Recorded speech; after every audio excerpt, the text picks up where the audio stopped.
I made the most embarrassing cold approach in my entire life just the other day. You see, me and a couple of my friends, we were walking through the streets of a city, and as we were about to get to one of my friends' cars, they were trying to pressure me into cold approaching this one girl. Because today, honestly, I'm not gonna lie, I was feeling a little in my head, a little nervous. Normally I wouldn't, so this was a pretty odd day for me. But they were kind of like, come on, Prince, you said you'd cold approach, you've only cold approached one girl so far, you need to cold approach another, at least two, come on. And I was kind of like, it is my job to be so I have these people on the other side of the screen relying on me to do this. Like, this job is it's literally saving people. There could potentially, in the future, maybe even now, there could be some guy who is depressed, who has no friends, no social life, is completely alone. And this video, my videos, could potentially give him the push he needs to actually go out, talk to people, make friends, and that could be the reason he doesn't kill himself. My job saves people. It does. And because of that, I kind of have this sense of duty to do it. So I just said, you know what, fuck it, I need to do it, I need to talk to this girl. So I was like, guys, so I'll do it. What's the worst that could happen? I gain life experience. So I went up to her. She was on her phone with earphones in, around my age. So I went up to her, as confident as I could be. I went in front of her. I'm a pretty big guy. I'm 6 foot. I'm going to be growing to 6'4". And, as a big guy, you need to be a little bit more careful. You don't want to go up right in somebody's face, especially as a big person. It's very intimidating. So I had a little bit of distance between us. And I basically just said, excuse me, quite loudly, to be honest. Like in this video, I'm not really that loud. Maybe I don't have much energy, whatever. I said it louder than I'd normally talk. She completely ignored me despite looking in my face. At this point, I probably should have known that she wasn't really interested, but I was kind of like, I've already made my stance. I need to at least finish this interaction. So I said again, excuse me, I think you're really pretty. A regular cold approach line. Not very fancy, not very unique. A lot of people think you need some unique, revolutionary phrase. And if you get one that comes to mind randomly, sure, but you shouldn't be obsessing over it, thinking like, what's the next phrase I can say to the next girl? Something revolutionary that would get her attention. Are you a fucking moron? What's wrong with you? Why are you obsessively researching the next phrase to say? Do you not have a life? Do you not have things to do? Do you not have places to go? Do you not have friends to hang out with? Stop obsessing over this. Just say whatever comes to mind. It's fine. Genuinely, you do not know this girl. This is a stranger. Why are you going through the effort of coming up with some new revolutionary phrase? Reinventing the wheel just to get her attention? Fucking simp. Don't do that. It's needy. And neediness is the worst thing you could possibly do. It's repulsive. And this is from experience. I used to be needy. I purposely went out with the intention of approaching women at one point. Don't do that. It just gives off this needy energy. People are repulsed by it. They know when you are needy. It should just be something that happens. It shouldn't be something you're obsessing over. Back to the topic at hand. She finally acknowledged me. She basically looked at me like I was some creep, some weirdo, some pervert. She scrunched her face and she was like, okay. And then she turned around very awkwardly and started walking away. And sometimes rejection does happen. Some girls are very weird. Genuinely, some people are weird. You can never know why somebody rejects you. For all I know, her dad could have died today. And now she's extremely negative and she doesn't want to talk to anyone. maybe she speaks in a different language and what I said somehow was extremely offensive. Does it really benefit me to allow that one rejection to negatively affect me that much? She could have just not been interested. There are so many reasons as to why a girl can reject you that it should never actually affect your self-image just because this is a stranger and that person doesn't know you.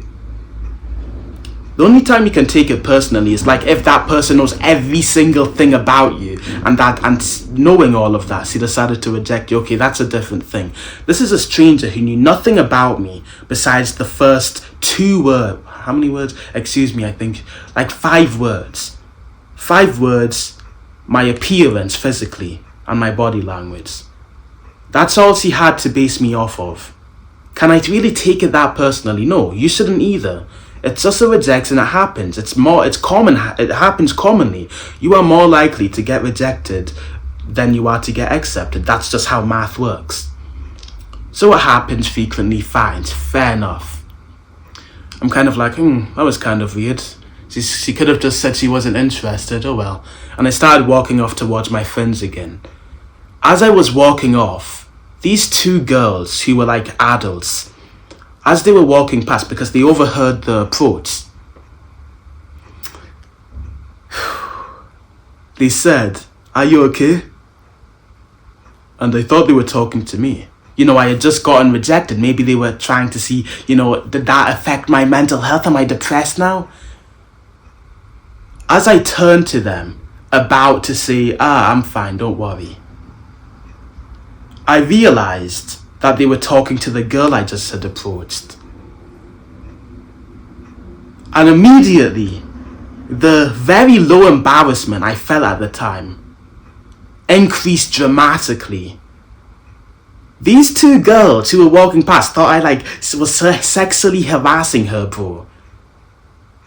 Imagine how that feels on my end. I went out of my comfort zone. I talked to this girl. I was like a meter away. No physical contact was initiated. And then these 2 other people walking past thought I had harassed her or something. Of course, that's going to affect you to some degree. I was walking past, going back to my friends. I was very embarrassed and I was telling them about it. Bro, these 2 girls thought I had harassed her and they were like, "Are you okay, miss? Did he hurt you?" Bro, it was like the worst possible thing that could happen. People say no, the worst that could happen is no. She says no. This is like the worst thing that could happen. This is like the nadir of approaches, bro. It can't get worse than that. And my friends were like, "Bro, how did you fumble that hard, bro?" And it was a pretty funny conversation. And they were giving me some tips like you should try and speak even louder, have more open body language, smile more. I'm quite a smiley guy anyways. But then it kind of hit me, despite getting rejected and that being literally the worst that could happen. And so we can bring up, no, but what if her boyfriend was there and saw you doing that? And because he saw you doing that and approaching his girl, he tried to stab you. Of course, so, but let's just keep it in the realm of reasonable possibility. This is the worst that could happen. You approach a girl and then people start thinking you're some criminal, sexual criminal. The worst that could happen. Okay, well, it wasn't actually that bad, was it? I walked away unscathed. I didn't die. I'm never going to see these people ever again. All of these people are probably worse than me. Just in every metric. Intelligence, physical strength, height, literally everything. People they've literally helped from killing themselves, everything. And there's nothing to prove that I actually am a criminal. I didn't touch her at all. There are probably cameras all around the city that proves that I haven't touched her, and talking to somebody is not a crime. So is that really the worst that could happen? If that's the worst that could happen, is it that bad? Because the worst that could happen most likely isn't going to happen that often. If I survive that, can't I just survive anything then? Think about it. I experienced the worst possible event I came out of it unfazed. If that's the worst that could happen, nothing can affect me now. I'm Superman. Iron armor. Do you understand? The worst he can say doesn't matter. It's not no. Maybe this is the worst he can say. Maybe that's the worst that could happen. It doesn't matter. If you experience the worst possible event that could happen in an approach, don't let it ruin your approaching mindset. Don't let it give you like approach anxiety for the rest of your life. Don't let it traumatize you. That happened in the past to me. Don't let that happen. If you survive the worst that could happen, guess what? Nothing can happen worse than that now. You are good, bro.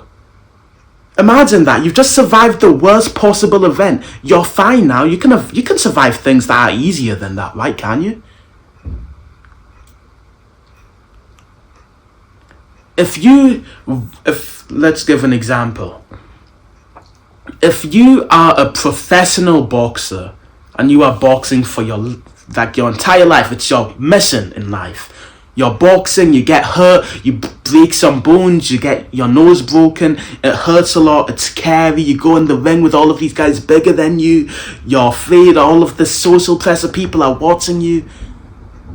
You lose a match, everyone is watching, you was hyping up the match, you were saying how you're going to destroy him, you lost. It can't really get worse than that, can it? It can't. So do you think if you go through that, you're really going to be afraid of some little girl who can't even hurt you? When you've literally survived worse than that. The human brain works in comparisons. If you can survive something that is dramatically worse than something else, the human brain will immediately see this thing as way easier than it actually is, automatically.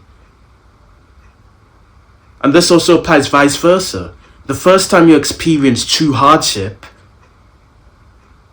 it'll hurt so much more because you've never experienced that. I've only lived in the West. I've only been in the West. When I eventually go to the East, when I visit these places like Russia, for example, like Romania, it's going to be like hard mode because the East is a lot more brutal and a lot more, I wouldn't say violent, but like the capability for violence is a lot more prevalent.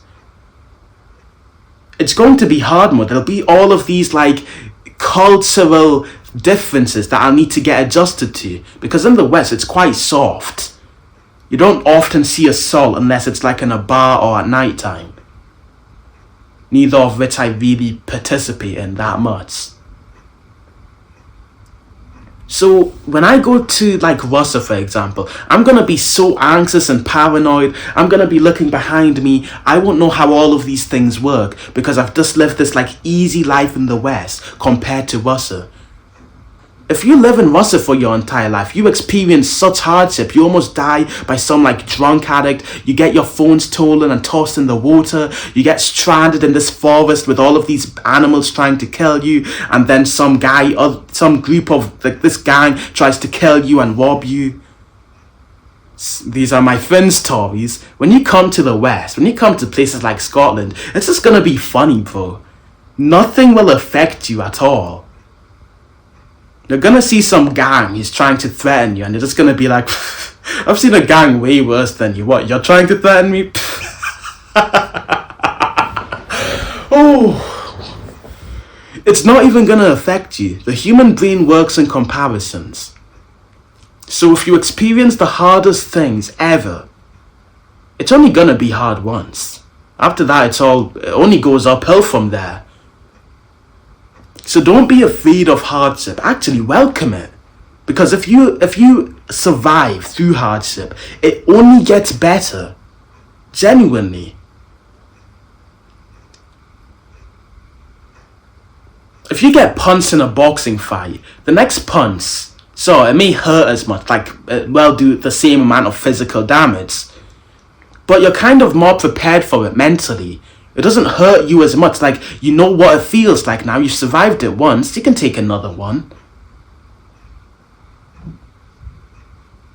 That's the game. Hope this video helped. Check the top link in the description. It's the social protocol. It helps you learn to socialize. It gets you from level 0 of social skills, where you can't talk to anyone, to level 3, the maximum level. I have recently learned how to talk to women. I've been getting better at it, and I am now qualified to teach you. Before it was only level 2. I am now a master at socializing, and I want the same for you. So check the top link in the description, and I'll see you in there. Remember, consistency is over a lifetime. Bye bye.